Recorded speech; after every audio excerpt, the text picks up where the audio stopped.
ഇനി നമുക്ക് ഫാത്തിഹയെ സംബന്ധിച്ച് ചില കാര്യങ്ങൾ പഠിക്കാനുണ്ട്. നിസ്കാരത്തിൽ ഫാത്തിഹ നിർബന്ധമാണോ അല്ലേ? ഇത് പണ്ഡിതന്മാർക്കിടയിലും മദ്ഹബിന്റെ ഇടയിലും ഒക്കെ തർക്കമുള്ളൊരു വിഷയമാണ്. നിസ്കാരത്തിൽ ഫാത്തിഹ നിർബന്ധമാണ് എന്നാണ് പ്രവാചകൻ സല്ലല്ലാഹു അലൈഹി വസല്ലമിന്റെ ഹദീസുകളിൽ നിന്ന് മനസ്സിലാക്കുവാൻ സാധിക്കുന്നത്. നമ്മളൊക്കെയും നിസ്കാരത്തിന്റെ ഫർള് പഠിച്ചപ്പോ നിയ്യത്ത്, തക്ബീറത്തുൽ ഇഹ്റാം, കഴിവുള്ളവൻ നിൽക്കൽ, ഫാത്തിഹയോദൽ എന്ന് പഠിച്ചിട്ടുണ്ട്. അതുകൊണ്ട് തന്നെ ഫാത്തിഹ നിസ്കാരത്തിലെ ഒരു ഫർളായ ഘടകമാണ്. ഫർളായ ഘടകം എന്ന് പറഞ്ഞാൽ ഫാത്തിഹ ഒഴിവായി പോയാൽ നിസ്കാരം ബാത്തിലാണ് എന്നർത്ഥം, നിസ്കാരം ശരിയല്ല. എന്നാൽ ഇതിന് വിരുദ്ധമായി അഭിപ്രായപ്പെടുന്ന മദ്ഹബുകളുമുണ്ട്. അത് നമ്മുടെ വിശദീകരണത്തിൽ നിങ്ങൾക്ക് മനസ്സിലാവും. നബി സല്ലല്ലാഹു അലൈഹി വസല്ലമിന്റെ വാക്യം, ഉബാദത്ത് ബിൻ സാമിത്ത് റളിയല്ലാഹു തആല അൻഹു ഒരു പ്രമുഖനായ സ്വഹാബിയാണ്. അദ്ദേഹം പറയുന്നു, അന്ന നബിയ സല്ലല്ലാഹു അലൈഹി വസല്ലമ ഖാല ലാ സ്വലാത്ത ലിമൻ ലം യഖ്റഅ ബിഫാത്തിഹത്തിൽ കിതാബ്. മറ്റൊരു റിപ്പോർട്ടിൽ കാണാം, ലാ തുജ്സിഉ സ്വലാത്തുൻ ലിമൻ ലം യഖ്റഅ ബിഫാത്തിഹത്തിൽ കിതാബ്. എന്താണ് പറയുന്നത്? ലാ സ്വലാത്ത, നിസ്കാരമില്ല, ലിമൻ ഒരുത്തന്, ലം യഖ്റഅ അവൻ ഓതിയിട്ടില്ല, ബിഫാത്തിഹത്തിൽ കിതാബ് ഫാത്തിഹ ഓതാത്തവന് നിസ്കാരമില്ല. ഇത് സ്വഹീഹായ ഹദീസാണ്. മറ്റൊരു റിപ്പോർട്ടിൽ ലാ തുജ്സിഉ സ്വലാത്തുൻ, നിസ്കാരം ജായിസാവുകയില്ല, ശരിയാവുകയില്ല, ലിമൻ ഒരുത്തന്റേത്, അവൻ ലം യഖ്റഅ ബിഫാത്തിഹത്തിൽ കിതാബ് ഫാത്തിഹത്തുൽ കിതാബ് പാരായണം ചെയ്തിട്ടില്ലാത്തവരുടെ നിസ്കാരം ശരിയല്ല. ഇങ്ങനെ രണ്ട് ഹദീസുകൾ. ഇതേപോലെ തന്നെ ആയിഷ റളിയല്ലാഹു തആല അൻഹയിൽ നിന്ന് ഉദ്ധരിക്കപ്പെടുന്ന മറ്റൊരു ഹദീസ്, സമിഅ്തു റസൂലല്ലാഹി സ്വല്ലല്ലാഹു അലൈഹി വസല്ലമ യഖൂലു മൻ സ്വല്ലാ സ്വലാത്തൻ ലം യഖ്റഅ ഫീഹാ ബി ഉമ്മിൽ ഖുർആനി ഫഹിയ ഖിദാജുൻ. അല്ലാഹുവിന്റെ റസൂൽ ഇങ്ങനെ പറയുന്നതായി ഞാൻ കേട്ടിട്ടുണ്ട്. മൻ സ്വല്ലാ സ്വലാത്തൻ, ആരെങ്കിലും ഒരു നിസ്കാരം നിർവഹിച്ചു, ലം യഖ്റഅ ഫീഹാ ബി ഉമ്മിൽ ഖുർആൻ, ആ നിസ്കാരത്തിൽ അവൻ ഫാത്തിഹ ഉമ്മുൽ ഖുർആൻ ഓതിയിട്ടില്ലെങ്കിൽ, സൂറത്തുൽ ഫാത്തിഹയുടെ മറ്റൊരു പേരാണ് ഉമ്മുൽ ഖുർആൻ. നമ്മൾ മനസ്സിലാക്കി വെക്കുന്നത് നല്ലതാണ്.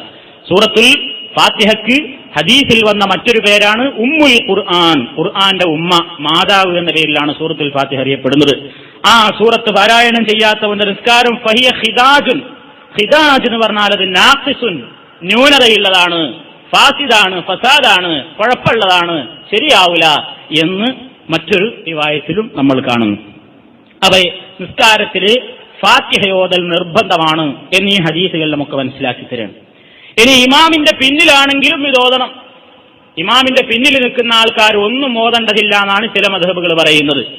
ഇമാം അവിടെ ഉണ്ടായാൽ പിന്നെ ഉറക്ക ഓടുന്ന നിസ്കാരായിരുന്നാലും പതുക്കെ ഓടുന്ന നിസ്കാരായിരുന്നാലും മഅ്മൂമീങ്ങൾ കയ്യും കെട്ടി അവിടെ നിന്നാ മതി. റുക്കൂയിലും സുജൂദിലൊക്കെ പറയുന്നുള്ളതല്ലാതെ കണ്ട് നൃത്തത്തിൽ യാതൊന്നും ഓതേണ്ടതില്ല എന്നാണ് ഹനഫി മദ്ഹബിന്റെ അഭിപ്രായം. അത് സുന്നത്തിന്റെ വിരുദ്ധമാണ്. ഇമാം അബൂ ഹനീഫ റഹ്മത്തുള്ളാഹി അലൈഹി മനഃപൂർവ്വം കെട്ടിച്ചമച്ച അഭിപ്രായമാണെന്ന് നമുക്ക് വാദമില്ല. അദ്ദേഹത്തിന് കിട്ടിയിടത്തോളമുള്ള അഭിപ്രായ പ്രകാരമാണ് മദ്ഹബിന്റെ ഇമാമിങ്ങൾ അഭിപ്രായം ക്രോഡീകരിക്കുന്നത്. എന്നാൽ ഈ വിഷയത്തിൽ സഹീഹായ ഹദീസുകൾ കണ്ടിട്ടും ഇമാം അങ്ങനെ പറഞ്ഞു എന്ന ഒരൊറ്റ പേരിൽ അതിൽ തന്നെ പിടിച്ചു തൂങ്ങി നിൽക്കുന്നത് പ്രവാചകൻ സല്ലല്ലാഹു അലൈഹി വസല്ലമിനെ പിൻപറ്റുന്ന ഒരു സത്യവിശ്വാസിക്ക് അഭിലഷണീയമല്ല എന്ന് നമ്മൾ തീർത്തും മനസ്സിലാക്കിയിരിക്കേണ്ടതാണ്. ഇമാമിന്റെ പിന്നിലാകുമ്പോഴും ഓതണം, പ്രവാചകന്റെ നിർദ്ദേശമാണത്. അൻ നബി ഹുറൈറ റളിയല്ലാഹു തആല അൻഹു ഖാല ഖാല റസൂലുള്ളാഹി സ്വല്ലല്ലാഹു അലൈഹി വസല്ലം മൻ സ്വല്ലാ സ്വലാത്തൻ ലം യഖ്റഅ ഫീഹാ ബിഫാത്തിഹത്തിൽ കിതാബി ഫഹിയ ഖിദാജുൻ യഖൂലുഹാ സലാസൻ فقيل لأبي هريرة إنا نقول وراء الإمام فقال اقرأ بها في نفسك فإني سمعت رسول الله صلى الله عليه وسلم يقول قال الله عز وجل قسمت الصلاة بيني وبين عبدي نصفين ولعبدي ما سأل فإذا قال الحمد لله رب العالمين قال الله حمدني عبدي فإذا قال الرحمن الرحيم قال الله أثنى علي عبدي فإذا قال مالك يوم الدين قال الله مجدني عبدي وإذا قال إياك نعبد وإياك نستعين قال الله هذا بيني وبين عبدي ولعبدي ما سأل فإذا قال اهدنا الصراط المستقيم صراط الذين أنعمت عليهم غير المغضوب عليهم ولا الضالين قال هذا لعبدي ولعبدي ما سأل. ഇത് ഇമാം മുസ്ലിം, അബൂ ദാവൂദ്, തിർമിദി, നസായി ഈ ഹദീസിന്റെ പണ്ഡിതന്മാരെല്ലാം വിശദീകരിച്ചതാണ്. എന്താണ് ഇതിൽ പറയുന്നത്? അല്ലാഹുവിന്റെ റസൂൽ പറയുന്നു, ഫാത്തിഹ സൂറത്ത് ഓതാത്തവന്റെ നിസ്കാരം നിസ്കാരമല്ല. ഇത് നബി 3 പ്രാവശ്യം പറഞ്ഞു. ഫഹിയ ഖിദാജുൻ, അത് അപൂർണമാണ്, അപൂർണമാണ്, അപൂർണമാണ് എന്ന് റസൂൽ പറഞ്ഞു. അപ്പൊ ഈ ഹദീസ് പറഞ്ഞ അബൂ ഹുറൈറ റളിയല്ലാഹു തആല അൻഹുവിനോട് വേറൊരാൾ ചോദിച്ചു, ഇന്നാ നകൂനു വറാഅൽ ഇമാം, ഞങ്ങൾ ഇമാമിന്റെ പിന്നിലാണെങ്കിലോ, ഞങ്ങൾ മഅ്മൂമിയങ്ങളായി നിൽക്കുന്ന അവസരത്തിലും ഇങ്ങനെ ചെയ്യണമോ?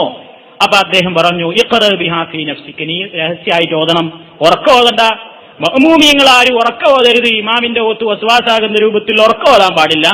ശ്രദ്ധിച്ച് കേട്ട് അതോടൊപ്പം ഇവൻ പതുക്കെ അവന്റെ മനസ്സിൽ അവൻ ഓതട്ടെ. എന്താ കാരണം? അല്ലാഹു സുബ്ഹാനഹു വ തആല പറഞ്ഞതായി നബി സല്ലല്ലാഹു അലൈഹി വസല്ലം നമുക്ക് പഠിപ്പിച്ചു തരുന്നുണ്ട്. പടച്ചോൻ എന്താ പറഞ്ഞത്? നിസ്കാരം എന്റെയും എന്റെ അടിമയുടെയും ഇടയിൽ ഞാൻ 2 പകുതിയായി ഭാഗിച്ചിരിക്കുന്നു. എന്നിട്ട് അല്ലാഹു തആല പറയുന്നു, വലിഅബ്ദി മാ സഅല, എന്റെ അടിമക്ക് അവൻ ചോദിക്കുന്നത് എന്താണെങ്കിൽ ഞാൻ നൽകുന്നു. ഒരാൾ നിസ്കരിക്കാൻ നിൽക്കുമ്പോൾ അൽഹംദുലില്ലാഹി റബ്ബിൽ ആലമീൻ എന്ന് നമ്മളിൽ ഒരാൾ പറഞ്ഞാൽ പടച്ചവൻ പറയും അത്രേ, ഹമിദനി അബ്ദി, എന്റെ അടിമ ഇതാ എന്നെ സ്തുതിച്ചിരിക്കുന്നു. അള്ളാഹു സന്തോഷം കൂറുന്ന അവസരമാണ്. നിസ്കരിക്കാൻ നിൽക്കുമ്പോൾ നമ്മൾ ഫാത്തിഹ ഓതുമ്പോൾ അൽഹംദുലില്ലാഹി റബ്ബിൽ ആലമീൻ, എന്റെ നാഥനാണ് സർവസ്തുതിയും, സർവലോക രക്ഷിതാവിനാണ് സർവസ്തുതിയും എന്ന് പറയുമ്പോൾ പടച്ചവനുടനെ പറയുന്നു, ഹമിദനി അബ്ദി, എന്റെ അടിമ എന്നെ സ്തുതിച്ചിരിക്കുന്നു. അള്ളാഹു സന്തോഷം പ്രകടിപ്പിക്കുന്നു. ഫൈദാ ഖാല അർറഹ്മാനിർ റഹീം എന്ന് പറയുമ്പോൾ അള്ളാഹ് പറയും, എന്റെ അടിമ അസ്നാ അലയ്യ അബ്ദി, എന്റെ അടിമ ഇതാ എന്നെ പുകഴ്ത്തിയിരിക്കുന്നു, എന്നെ കൂടുതലായി പ്രകീർത്തനവും പുകഴ്ചയും നൽകിയിരിക്കുന്നു. മാലിക് യൗമിദ്ദീൻ എന്ന് പറയുമ്പോൾ അള്ളാഹു പറയും, മജ്ജദനി അബ്ദി, എന്റെ അടിമ ഇതാ എന്നെ മഹത്വപ്പെടുത്തിയിരിക്കുന്നു. എന്റെ അടിമ ഇയ്യാക നഅ്ബുദു വ ഇയ്യാക നസ്തഈൻ, റബ്ബേ നിന്നോട് മാത്രമേ പ്രാർത്ഥിക്കൂ, നിന്നെ മാത്രമേ ആരാധിക്കൂ എന്ന് പറയുമ്പോൾ അള്ളാഹ് പറയും, ഇത് ഞാനും എന്റെ അടിമയും തമ്മിലുള്ളൊരു കരാറാണ്, ഇത് ഇപ്പോൾ നടന്നത് ഞാനും എന്റെ അടിമയും തമ്മിലുള്ളൊരു പ്രതിജ്ഞയാണ്, അതുകൊണ്ട് ഇനി അങ്ങോട്ട് എന്റെ അടിമക്ക് ചോദിക്കാനുള്ള അവസരമാണെന്ന് അല്ലാഹു തആല പറയും. അപ്പോഴാണ് നമ്മൾ ചോദ്യം ചോദിക്കുന്നത്, ഇഹ്ദിനസ് സിറാത്തൽ മുസ്തഖീം, പടച്ചോനെ ശരിയായ വഴിയിൽ ഉറപ്പിച്ചു നിർത്തണേ എന്നിങ്ങനെ വലല്ലാഹീൻ പറയുമ്പോൾ അള്ളാഹ് പറയും, എന്റെ അടിമക്ക് അവൻ ഇഷ്ടപ്പെടുന്നത് ഞാൻ കൊടുക്കാൻ സന്നദ്ധനാണ്. വലിഅബ്ദി മാ സഅല, എന്റെ അടിമക്ക് അവൻ ചോദിച്ചത് കൊടുക്കാൻ സന്നദ്ധനാണ്. ഇത്ര പ്രാധാന്യപൂർവ്വം നബി സല്ലല്ലാഹു അലൈഹി വസല്ലം പഠിപ്പിച്ചിരുന്ന ഈ തത്വം ബാക്കിൽ നിൽക്കുന്ന മഅ്മൂമീങ്ങളുടെ ഒരു കാരണവശാലും നഷ്ടപ്പെടുത്തേണ്ടതല്ല എന്ന നിലക്കാണ് ഈ ഹദീസ് പണ്ഡിതന്മാർ നിസ്കാരത്തിൽ ബാക്കിൽ നിൽക്കുന്ന ആൾക്കാരായിരുന്നാലും ഫാത്തിഹ ഓതിയിരിക്കണം എന്ന് പറയുന്നതിന്റെ തെളിവായി സ്വീകരിച്ചത്.